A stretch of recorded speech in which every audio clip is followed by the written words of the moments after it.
Woman sitting next to him says, "What do you mean, what's this? We're visiting."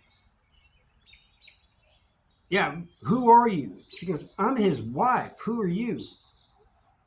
She goes, "I'm his girlfriend." I don't ever slow up, no I don't take I got no love for the fakeness. If you wanna play tough and wanna hate this, I'll always show up and make a statement. Hello, everybody. This guy I'm getting ready to talk about, I wish I never knew him, man. But I should have known being in a place like Farmington, you know. Let me explain a little bit about Farmington Correctional Center. You had A side and you had B side when I was there in the 90s. B side was for regular people, and this guy was, that I'm getting ready to talk about, was on that side. The other side, B side, it had those with messed up cases, bad paperwork. But I got to knowing him because they had these pavilions where you can work out, had a bunch of weights on them. Just like, they had weights in the gym too. They had a room separate from the basketball court. But I got to know him because, I'd go out there and work out and he would be there, He'd be like doing benches or something while I'm doing pull-ups or something.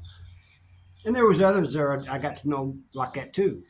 One day, he gets to telling me about all these women he's writing. And I said, "Man, that's really messed up." He goes, "Hey, man, he's basically bragging. He had all these women that he's writing, and they was writing him, and he was calling them, and he was getting money from them. He also had some that were male doing the same thing." I said, "Man, you're really messed up, man." But it is what it is. A lot of people did that. I wasn't one of them, but a lot of people wrote different women and stuff trying to get money and stuff from them. But it all came to a head one day. What he'd do while he was visiting one woman, there was two of them that was visiting him in the same state, in the state of Missouri.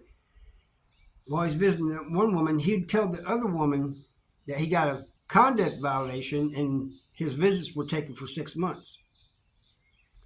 When that 6 months was up, he'd start visiting that woman and tell the other one that he had his visits taken for 6 months. I always asked him, I always wondered, I said, what if one of these people, man or woman, from out of state, want to come and see you? And he said, "Oh, I'd make up something, But anyway, my family, brother, and parents came up to see me one day.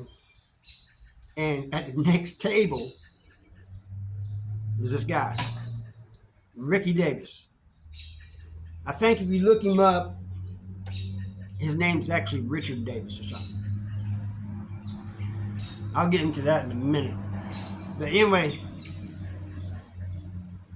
he's sitting there visiting a woman, and he says something to me. "Hey, Harvey, how you doing? Hey, this is my wife." I said, "Hey," whatever, My parents kind of nodded, My parents are kind of private people, so they don't really, they don't know you, they ain't really going to just start a conversation with somebody next, especially in a prison visiting room. We're sitting there talking, and here comes this other woman in. Walks right up to the table and says, "What's this?" Had her hands on her hips and everything. "What's this?" Woman sitting next to him says, "What do you mean, what's this? We're visiting." "Yeah, who are you?" She goes, "I'm his wife. Who are you?" She goes, "I'm his girlfriend." What? They start yelling at him and each other, and there's this big mess. And guards start coming over. In the end, they both walk out. Leave him sitting there. That's the way it is anyway. When people get down with visit and they leave, you got to sit there until they're out, and then they'll call you back to get dressed out. But he was all red-faced and everything, was embarrassed. I get off my visit, and I go back to the house. And anyway, sometime later, I see him. I think it was on Evening Yard.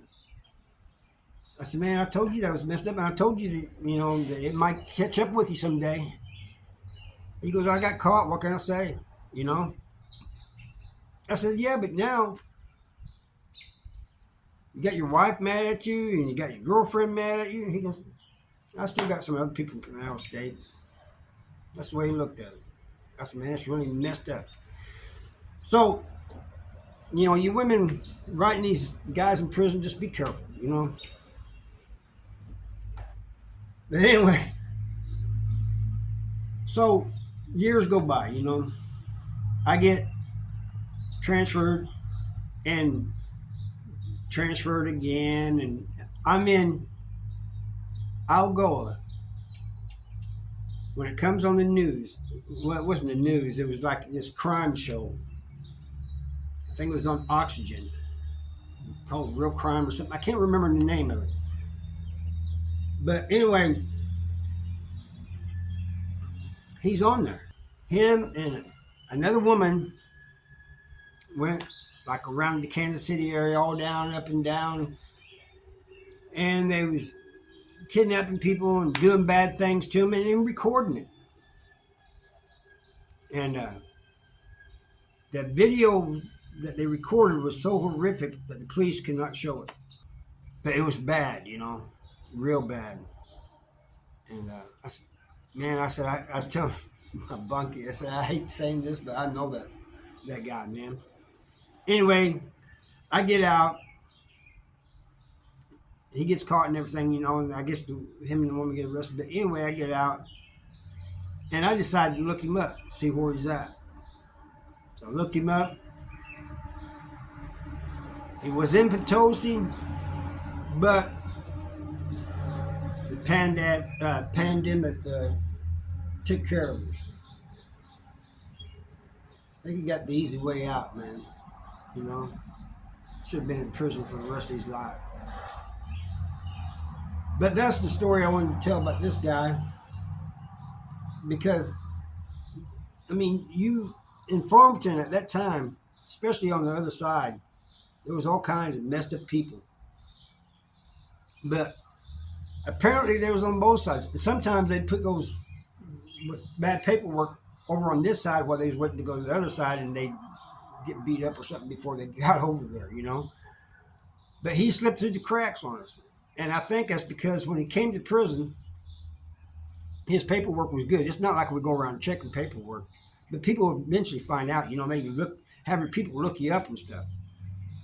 And I think the reason he was first in prison wasn't for nothing, for bad paperwork. But when he got out, man, look him up. And if you guys like me talking about different people I met in prison, different personalities and stuff, check out the one I did about the guy from Columbia. I think the thumbnail says I messed up, you know. Anyway, that's all I got for you, and I'll see you next time.